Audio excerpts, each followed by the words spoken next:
overwhelming is this weekend? Man, oh man, this is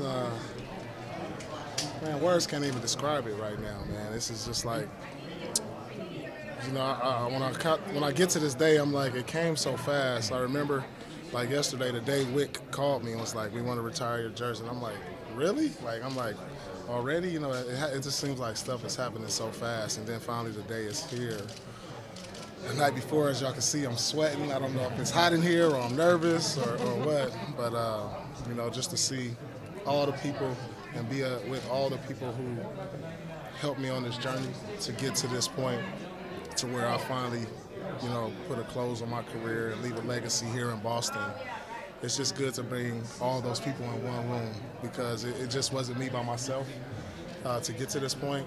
And you know, it's going to be great for me to be able to acknowledge those people on this journey to get here, and it's going to be emotional.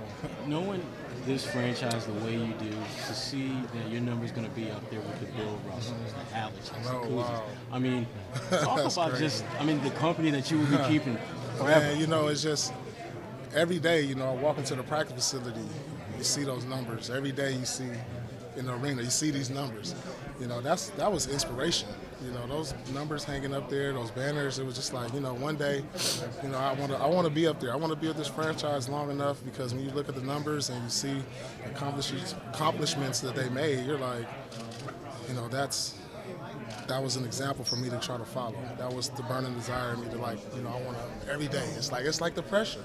It's like raining every day on you. You come up here and it's like, wow, well, how do you live up to these guys? How do you live up to, you know, McHale, Bird, Parrish, you know, even Maxwell. Well, Maxwell was easy. But no, but it's great just to have that hanging over your head, something to try to strive for, and it's some legendary names in there, and for me to be mentioned and sitting on the side of those guys, it's just a tremendous honor. And with the way the NBA is today, where, you know, guys don't really stick around for one franchise, I'm thinking like my number may be up there for a while before you see the next number. So you know, but it's truly an honor. Looking back, maybe what was not only the Boston Celtics, but what did the city of Boston mean to you? You know, I just I was able to embrace this city, and they embraced me back. And it was more than basketball, for the ways I was able to get out in the community, try to inspire change.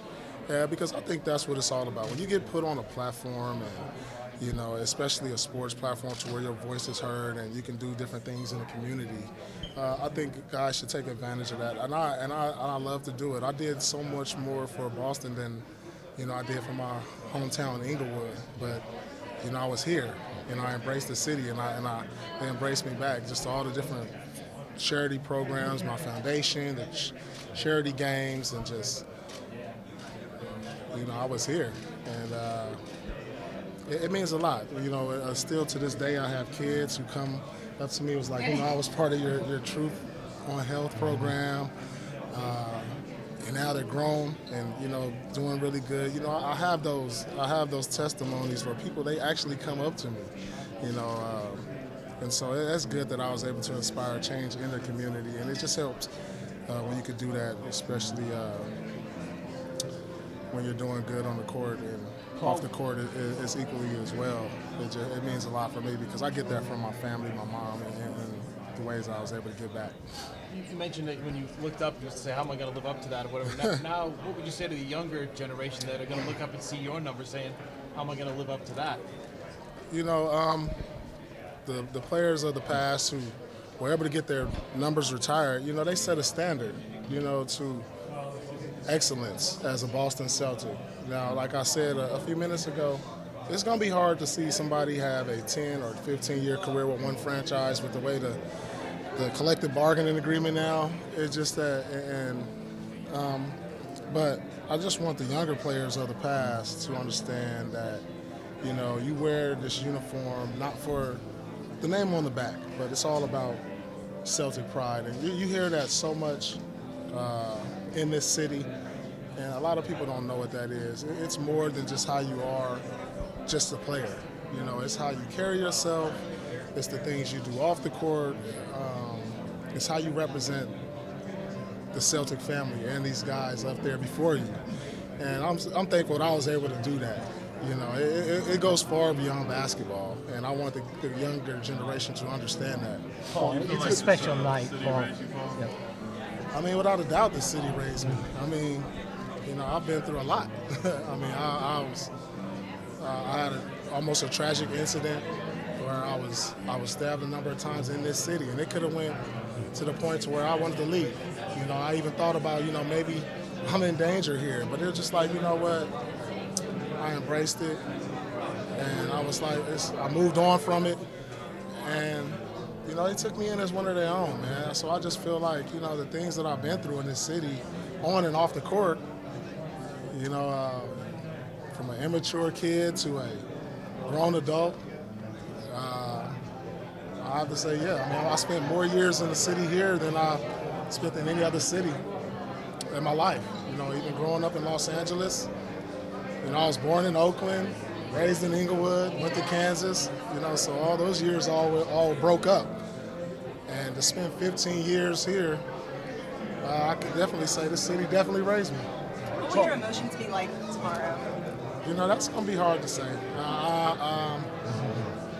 The last time I was in the Garden, I was pulling on some strings to raise a banner or put something up. I know I cried, and I'm not really a big crier.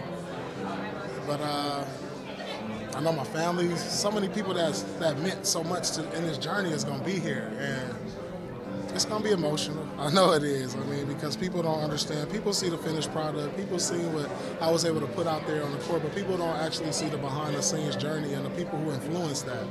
And they're all going to be there. They're all here tonight, and I know it's going to be emotional. What do you remember? That journey, Paul, was when that banner got raised. Yeah. Just talk about how important that has been to your legacy as a Boston Celtic. Well, it's very important because you sacrifice so much of your time in this game. You know, I go home every summer.